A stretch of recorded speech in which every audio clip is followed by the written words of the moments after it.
One of the most famous quotes that I ever gave to Brooke was, "Did you even get out of the car?" she actually covered an auto collision by rolling the window. I was proud of her. She rolled the window down, took a picture out of the car with her cell phone, and then emailed it to me. My first impression of Brooke was really good, because we had gone through a long stretch of like some really unbelievable choices to work here in the newsroom. And it was just like, so my first impression was really good, and I was like, okay, when's it all going to fall apart? When's it going to go bad? And it never did. Instantly. Shook my hand walking in from the door when I was standing at the copier one morning. I remember that. Wearing like a suit or something, some kind of like very professional looking outfit. I don't know. I mean, it was like a year after coming into the newsroom before I really got to know you. A couple of drinks at Johnny Fingers, you know, once at On the Border, I think it was. But it turned out to be one of my best friends in the world. So it says good luck, but I don't think you need good luck, because you have talent and a good work ethic and a good attitude. And with those three things, how can you go wrong, right? And then I found out you lived on the hill. I thought, okay, she's normal. But no, it's been cool to see. You first started off here as a reporter, and then it was cool to see you become the senior reporter. And we've seen your progression to become a married reporter, and to city editor, and now you're going to become a real reporter. Well, just kidding. But we've seen your progression, and like Marshall said, we really are all proud. Many nights of her coming home beyond frustrated and stressed out, but the one thing that she always had nice, great things to say about the people she worked with. So the frustration, the stress was with, what you guys have to deal with, and I don't know how you guys do it. It's amazing. But what kept her together a lot, I like to think, was you guys. Always great things to say about this place and you guys. So I thank you for keeping her somewhat sane. We're gonna miss you.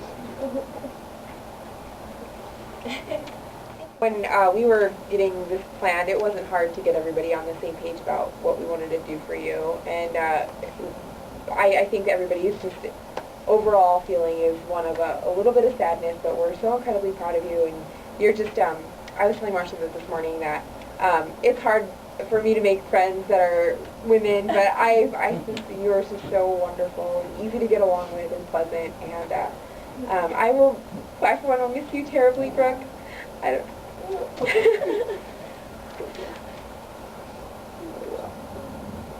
Excited for her, and I was like, wow, it wasn't anything that I was expecting from the news reporting here. And I think that she's a great person to represent any of the talent that's here at the paper in the High Desert.